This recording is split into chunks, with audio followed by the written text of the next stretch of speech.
Okay, cool. There we go.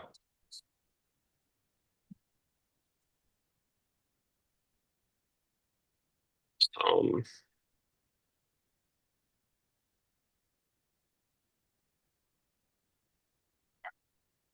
All right, I need to fix my background real quick. yep.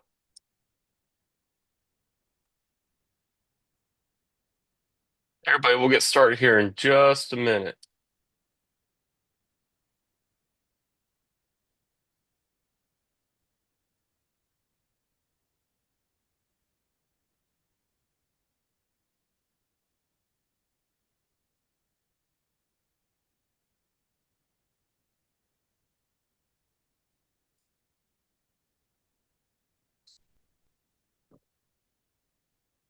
All right. Looks like people are still filing in.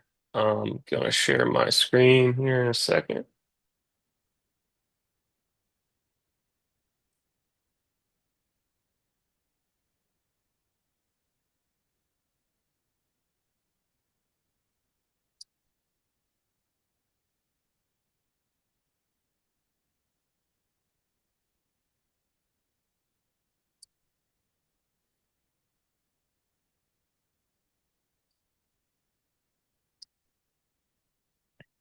Okay. Does that look good, Jesse? Can you see that? Looks good to me, Freddie. Let's get to it. All right. Well, looks like it is now 1 o'clock. We'll go ahead and get started. And we'll be sure to send over a recording to all the attendees afterwards for reference, or if we got started, or if you got in here a little bit late. So, yeah, welcome everybody to Unlocking User Adoption Across Generations. My name is Freddie Dillon. I am a director of strategic accounts here at Tracker. And joining me is my friend and colleague, Jesse Fitzsimmons. He's a senior account executive here at Tracker. Thank you, Freddie. Good to be here. Good to be on here with you. Yeah, today we're going to dive into generational diversity in the workforce, how that impacts technology adoption, and really just talk through how to bridge the gap between these generational gaps and just share strategies of how to engage each of these age groups. Awesome. So here's just a quick outline of what we're going to cover. We're going to start by looking at generational shifts in staffing, followed by multiple generational strategies. The importance of, creating tech ambassadors within your company and practical tactics for boosting engagement. And then we're going to end with some key takeaways and answer any questions that you guys might have. And yeah, and I think another actionable thing that we'll take care of today and discuss is actual concrete examples of how you can build an approach to get the tech adoption across each of these generations as we go through here. Awesome. So, So, yeah, go ahead, Jesse. yeah, Sorry. absolutely. No, it's okay. So obviously our workforce today, as it stands, has about four working generations, each with their own very unique perspectives on how they use technology, their feelings towards it. So understanding at a deep level the differences is really what's going to drive the adoption and engagement across the different generations. Awesome. Um, and so as we can see here, we can break it down by looking at each generations from baby boomers, Gen X, millennials, Gen Z. And we're not going to dive too much into it today, but Gen Alpha is going to be here before you know it. So let's just go ahead and we're going to break down each one and what they're expecting when it comes to technology. So starting with baby boomers, this group generally views technology as a tool to improve productivity. However, they often need more hands-on training for new tools. They might not adapt as quickly to digital transitions. Yeah, and I think, when you think of the baby boomers, they're preferring traditional forms of communication, thinking things like email, phone calls, in-person meetings over what some of the younger generations are preferring, like instant messaging. So when you roll out tech for baby boomers, think about how you can emphasize how it's going to make their life easier, make their job easier, more efficient. And that's really what will drive that point home for the boomers. Awesome. And so next we're going to cover Gen X here. Yeah, and when we think about Gen X, they were the early adopters of the PC boom. They're comfortable with technology and they're pragmatic, to say the least, about its use. So when you think Gen X, they're valuing efficiency and they're gravitating towards the technology that's going to help them just simplify their tasks and workflow. Yeah, and they tend to blend traditional and digital communication styles. So when introducing new tech, it's important to highlight how it integrates with existing workflows, and it respects their need for that balance between new and trending technology and the old tried and true. So we're going to move along to my generation, which is the millennial.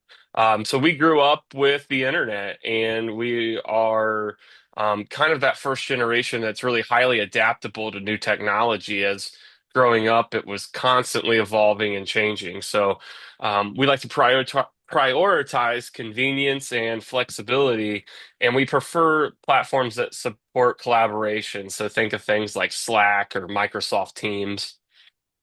Yeah, absolutely. And also as a millennial myself, we're the social media bunch. We're tech savvy. We like seamless, especially mobile friendly technology. This is, the kind of technology we grew up with and have become accustomed to. Very team oriented, to say the least. We're always, collaborative when it comes out to rolling out new tools and just helping our peers engage different types of communication and helping folks just boost their adoption with different tech for those that might be lacking with the adoption of newer things coming out. Awesome. And then Gen Z, Jesse. Yeah, Gen Z, when you think about Gen Z, this is, the youngest generation that's in the workforce absolutely from day one, unlike millennials, they grew up pretty much from day one. I think some kids are getting phones at like 6, 7 years old now.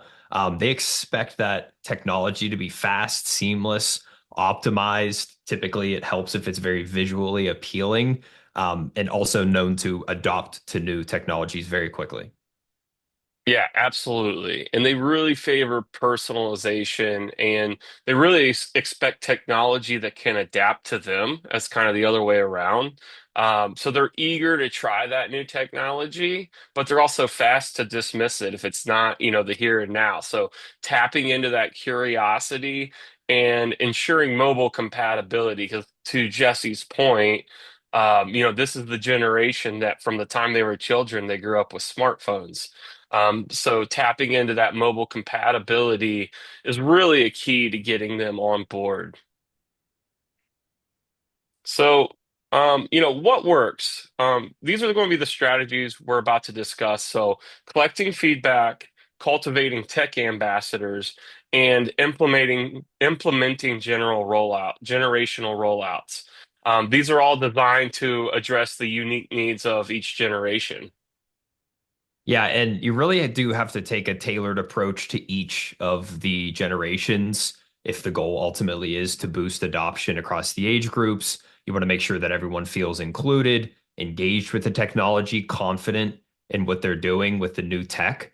So that's ultimately the goal. Let's dive into some strategies here.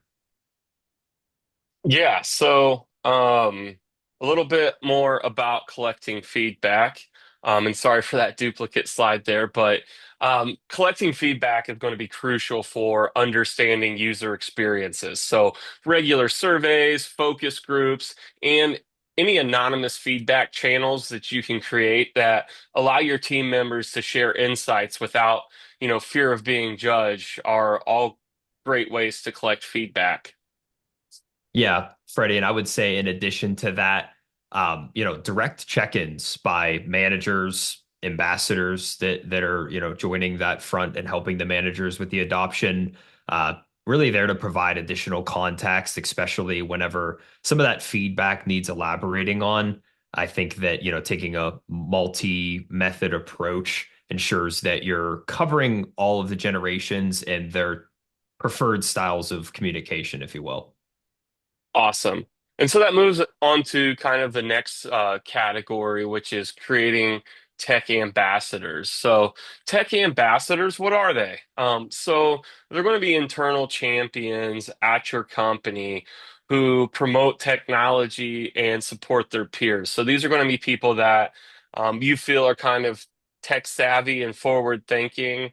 Um, and really they want to foster engagement from the ground up. So at the level of the employees, they want to foster that engagement amongst their peers. So, and research shows us that employees are 70% more likely to adopt new technology when it's recommended by a peer as opposed to, a new tool that a manager hands over.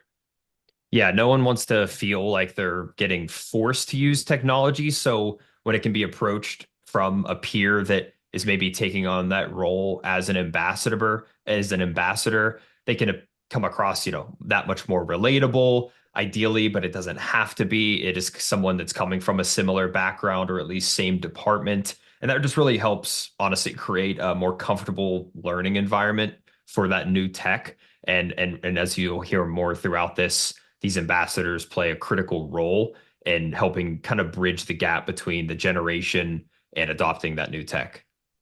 Awesome. And so we're just going to kind of go through, each kind of tech ambassador by generation. So we're going to kick it off with Gen Z here. Yeah, so for Gen Z, I think the focus is really on sharing insights and talking about, career growth opportunities that can be leveraged through the tech.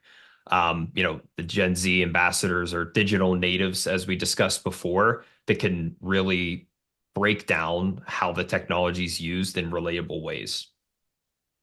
Awesome. So that moves us along to millennials, and they really bring a sense of efficiency into their ambassador roles. So they're motivated by leadership opportunities. They're at that point in their career where, they take this on as an opportunity for moving up the ladder. And they really enjoy streamlining tasks with technology, whether that's, new AI tools, new CRM, or whatever you're rolling out. Which really makes them strong advocates for, new tech adoption because what's driving them, is, or is career driven more so just what's in front of them. Yeah, and then when we move on to Gen X, I can say from personal experience, Gen X has been probably one of the most pivotal, if not the most pivotal generation that's helped me in my career. They're steady, reliable sources of learning because they've been there, done that for pretty much as long as I've been alive. In my case, they're practical, they're patient, and honestly are ideal for helping bridge the gap between the new technology and the methods that they're trying to help adopt with their team. Awesome. And so moving along to baby boomers, and one thing we want to convey in this entire webinar is like, there's a misconception that, the older generation does not want, to deal with technology or they're inept when it comes to it when, it's in all actuality, baby boomers have had, computers and technology for 30 plus years now, and they just have a different approach to it. So baby boomer ambassadors often give that hands-on approach, demonstrating how technology can really simplify tasks and improve their productivity. And this really helps when you have a baby boomer peer getting you on board because, it focuses your attention seeing somebody else your age or similar position that's using these tools and adopting them pretty easily. So that's going to move us along to how we can identify our tech ambassadors. Yeah, I think identifying and appointing those that are willing um, to take on that ambassador role is super important. Certain qualities really embody what a strong ambassador is going to be. You want to make sure you have the right person for the role. These tech ambassadors, think of people at the business or on the team that are not only, of course, savvy with the technology, but have the right peer-to-peer influence so they can actually drive and help drive that adoption. Also going to be patient with the folks that are taking a little bit longer. to learn the new tech and adopt that new technology, all pretty much being encompassed by being good communicators. They need to know how to teach in addition to actually knowing how to leverage the technology itself. Yeah, and picking the right ambassador can make a significant difference in tech adoption. You really want to create a supportive and relatable presence within their teams. It wants to be somebody that, people don't view as a manager or an authority figure, but they also need to be somebody that maybe is like a team lead or more senior, when they're looking to, upskill their tech adoption as well. So, that kind of moves us along to how we can empower our tech ambassadors, which is absolutely vital. So, you need to provide your tech ambassadors with advanced training, exclusive resources, and public recognition. So, make the team aware that that's what these tech ambassadors are doing is enabling them, and kind of helping them learn on their level. This is not only going to boost their confidence, but it's also going to motivate them to lead by example. Yeah, and I think my only point to add here would be allow the ambassadors to strictly run a peer-to-peer training session, maybe without the manager. And I just think that will help them build that rapport that they need with their team so that everyone feels like they have an accessible ambassador that's there for help and support when they need it. Awesome. So how can we further support our ambassador across generations, Jesse? Yeah, I'll combine as it's shown on the slide, millennials and Gen Z into one bucket here. These are the folks that are really going to hone in on the digital resources that they can reference. They want ease of access to just quickly reference it themselves, maybe then rather always having someone have to sit down with them and show it. They want to reference these sources through technology like Slack, whereas the Gen X and baby boomers in the other bucket may appreciate more of those one-on-one sessions or rather than just a read through guide, maybe a simple video that someone made through Vidyard or posted to YouTube. Yeah, and what we have to remember are these ambassadors are still part of that generation. So we also need to support them in a way that aligns with their generational needs and really ensures that they're going to be equipped um, to guide their peers in an effective way. So how can we measure the impact of these brand ambassadors and tech adoption? To measure the success of tech ambassadors, track adoption rates. Let's get some feedback scores and, look at support tickets when it comes to IT. Reference that data to see, if this plan is working for you, if you need to make tweaks or make changes to this. These metrics are going to help you gauge the impact on all of your tech adoption and identify areas where you can improve. Yeah, and I think as much as managers want to be involved in helping drive that tech adoption, supporting the case for these tech ambassadors, the data's out there. All the real world examples show how the increase is affected when it comes to adoption whenever the tech ambassadors are involved. So, just we're just continuing to pile on why these tech ambassadors end up being so pivotal whenever it comes to new tech getting all the generations involved and just getting the team behind that new workflow and new tech that you guys just implemented. Absolutely, Jesse. And that kind of brings us to an example here, of what this looks like or a statement that you can make uh when you're trying to kind of justify this system. So you can say at ABC Staffing, implementing tech ambassadors increased our adoption rates by 30% across all age groups. We saw a reduction in tech related support tickets by a certain percent, and our ambassadors received high praise in their peer reviews. So having tech ambassadors on your team, they make a substantial difference in achieving these adoption rates. Um, here are some key takeaways from the tech ambassador. they're critical in bridging the generational divides. They identify individuals with natural leadership and tech enthusiasm. They empower ambassadors with training, or we should empower ambassadors with training, resources, and recognition. And we should measure their impact and celebrate successes, really to encourage ongoing engagement and make them want to keep being a tech ambassador when it comes down to it. So, I think that brings us to slide 19 here, Jesse, with cross-generational ambassadors. So, do we really need ambassadors from each generation? Yeah, I think in a way the short answer is no, but if you have ambassadors from each of these generations, that's ideal. I think that ultimately at the end of the day, what you want out of your go-to ambassador or the characteristics that a strong ambassador embody are again back to what we mentioned throughout this webinar so far is, the folks that are patient, good at communication, already have their own skill with the tech. And that's just going to make it that much easier because they're already showing the success and how easy that new tech is to use that they can help communicate and help, drive that usage out of their peers. Yeah, and I think that we have to remember that it's always about balance, and a balanced approach is always going to be ideal.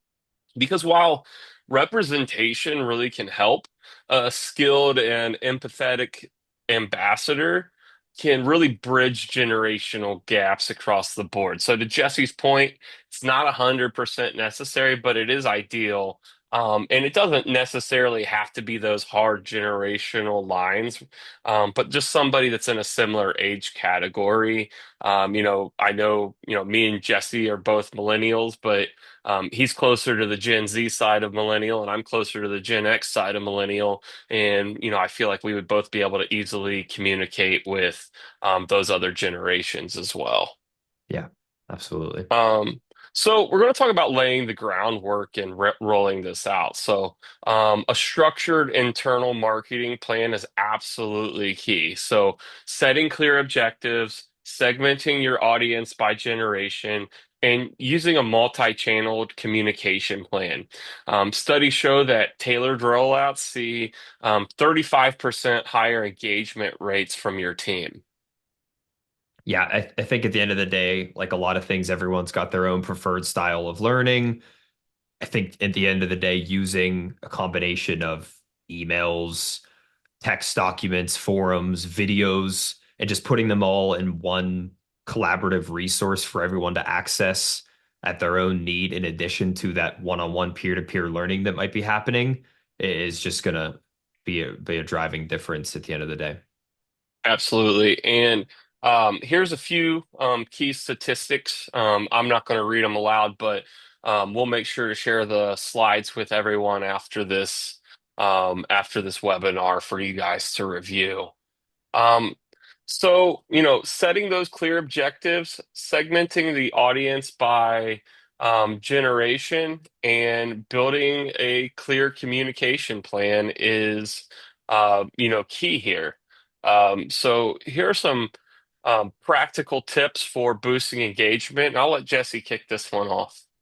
Yeah, I love this slide because it makes me think about how Tracker, not to shamelessly plug Tracker here, but when I first joined Tracker, we have built-in LMS and it's got a ton of text documents, video walkthroughs, but it gamifies. You can see the controller on the screen here. It gamified the learning process for me in a way. Not that I was heavily driven in a way by, getting my badge, but finding a way to give someone a little digital or physical reward for completing their training. It just creates a better learning environment. I think that people enjoy a little bit more. And the statistics are out there. Again, this can be verified, but these gamifying strategies can tend to boost engagement by anywhere from 25 to even up to 50%. Yeah, and I've even heard, so Jesse's referring to what we call the Tracker Academy built inside a Tracker, which, for those of you who don't know, we're an ATS CRM automation system. We have the Tracker Academy built in there, and some of our clients have even done things as, giving away, gift cards for completing the quizzes and sections in there, or to the person that scores the highest on their quizzes. So gamification is huge, and tailoring training to specific roles and really encouraging a support community that really allows each team member to feel confident and connected. And that's really going to help push against the resistance. So I guess it's resistance to resistance of new technology. And I know I'm kind of nerdy for laughing at that, but yeah, so that's, some practical tips for boosting engagement. Here's another few key statistics that you guys can review. Um, and so, a couple key takeaways. We'll do a couple key takeaways before we jump into our Q&A session here. So, in summary, I just want to say tech ambassadors, they play an absolute vital role in bridging the generational divides and getting those generations or those different age brackets to adopt the same technology, but on their own level. So if we're selecting leaders with a passion for tech, we're empowering them and measuring their impact, it's going to make all of the difference. Yeah, and in addition to fostering the positive culture around adopting new tech, you're showing folks how powerful their peers can be when you lean on the right people. A lot of times managers can leverage, career or growth opportunities by, offering a tech ambassador role. And that's, one more thing to add to your not only experience, but your resume. So it just fosters positivity across the whole team, the new tech, people feel good about helping others. And if everyone's adopting the new tech, and you could throw in that the ambassadors were a huge piece of that, then you could absolutely maintain that strategy for all future tech as well. Awesome. And so, that's going to bring us to, the Q&A section. We've got just a few questions in here. So what I'm going to do is, I guess I'll read, or go ahead and read the first one, Jesse, and then we'll just kind of rotate. I think we've got four or five in here. If Yeah. anybody else has any questions, feel free to drop them over here in the chat to, either everyone or just to the hosts here where we can see them. Yeah. First one that we had sent over was about baby boomers. Just at the end of the day, how do you motivate baby boomers to use new tech? Oh, you're asking me. Okay. Yeah. No. Yeah. What do you think, Uh, Freddie? so I think when it comes to clear benefits, hands-on training, or you need to offer clear benefits. So things like hands-on training. We know that the older generations, like we talked about earlier in the slide deck, they really like, the well thought out, like, tutorial guides, videos and really any type of one-on-one training that they can get, and just be a little extra patient. And I don't say that to, insult old people, but I don't call baby boomers old. I'm not trying to offend anyone today, but be patient in their approach because unlike younger generations, they don't surround themselves with technology, so it is a little bit more of a learning curve for them.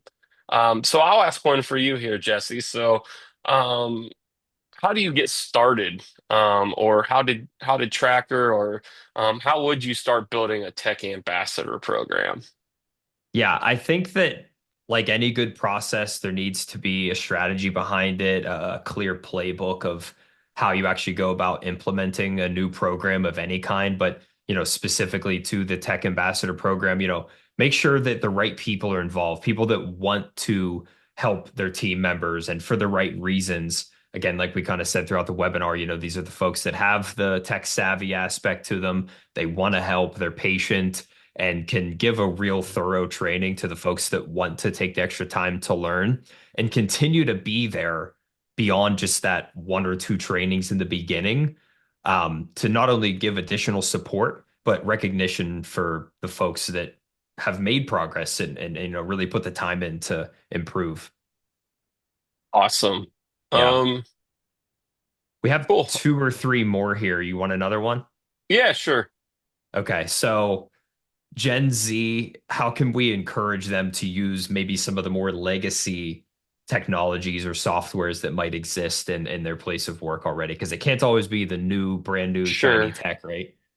Yeah, I mean, you're going to have stuff that, have been there for 10, 12 years and it hasn't changed UI or functionality since you got it. And it might not be kind of catered towards what Gen Z wants to see in their technology. Because, like we said earlier, they like technology that can adapt to them as the other way around. So, what you'll have to do is maybe outside of that platform itself kind of gamify certain elements of that technology and really convey how using this will affect their career in the long term. I know a lot of little things might not be an overwhelming benefit to their career, but just kind of talking big picture when it comes to adopting technology.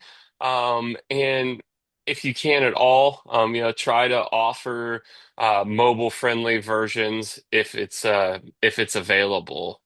So let's just do this one more question and we'll keep it right at about 30 minutes today. Perfect. So what's the best way to keep feedback channels open after the initial rollout? Yeah, I think that back to one of my original answers to one of the previous questions about, building the tech ambassador program in the first place is again, having that strong strategy and having a clear guideline of how things are going to go after that initial rollout. I'm thinking about things like launching web forms and allowing people to give anonymous feedback. Again, peer-to-peer specific, maybe without the manager discussion sessions about the new tech where people can just openly ask questions without feeling like, they're getting judged by their manager or even the rest of the group if it's one-on-one. In high school and college, teachers always had, go to office hours, set up a Yeah. non-obligation based meeting where, hey, you can just come in and chat with me about something regarding the technology or whatever it might be. And I think that, all of those things mixed in and allowing people to kind of pick and choose how they seek feedback for how they're doing or additional learning. Yeah, and I've done stuff like that, Jesse, where we'll have newer account executives or people on the tracker team where I'll literally have a Zoom link with a weekly recurrence that's optional.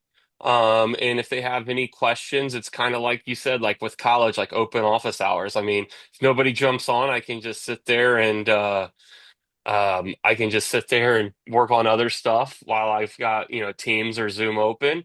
But if somebody wants to jump on there and ask a question, I'm there. Yeah. Um, And to yeah, the comment in the chat, Holly, it looks like she's, basically backing up what we mentioned. She was a tech ambassador in the past and they had those jump on, jump off to quote her sessions where people could pop in if they had a question. Great. If not, move along and no harm, no foul if you decide not to join. So yeah, thanks yeah. for the comment, Holly. Yeah, and she also made another comment here that I found interesting. She actually served as a tech ambassador for her company. They implemented a detailed plan on how they wanted to train staff in technology. She said it was a struggle to capture all the generations for the reasons we've discussed in this meeting. So Yep. thanks for reaffirming that we're not that crazy, Holly. Yeah. But in keeping that open line of communication, like we just discussed with like the office hours or creating channels and things like that. So, um, yeah, so I really hope that you guys got something out of this because I know today more than any, well, maybe not more than any time, but technology is evolving rapidly, and there's so many new tools popping up, and you have to be cognizant. You don't want to just buy every tool in the book, but you're probably going to be adding different tech here and there over the course of the next few years and creating a tech ambassador and a really pointed rollout strategy is really going to pay dividends for your company. So I want to personally thank everybody for joining us. Like I said, we'll send the slides over after the meeting. And then I'll just give it over to Jesse for a quick sign off as well. Yeah, no, this was a fun topic to discuss. I actually recently made LinkedIn post about this specifically and already hinted at some of the pieces that we talked to, especially around the younger Gen Z, maybe early stage millennials, where, like myself, I grew up, I expect technology at this point to work like my iPhone does. If it's Yeah, not easy to use, quick, I don't want to be clicking a million times to get a simple picture sent or an email or a text. So, yeah, really reaffirming here with a lot of the stuff we talked about. Thanks for having me on, Freddie. yeah. This was a good time. Well, absolutely. And to Jesse's point, we're constantly both of us sharing content on LinkedIn. And if you ever want to check out Tracker, please drop us a line. We're happy to demo it. We're not high pressure used car salesmen if you just kind of want to take a peek, Yeah. passively. So, appreciate everybody jumping on. We'll send the recording and the slides over, and feel free to reach out. Thanks, guys. Take care. Bye bye.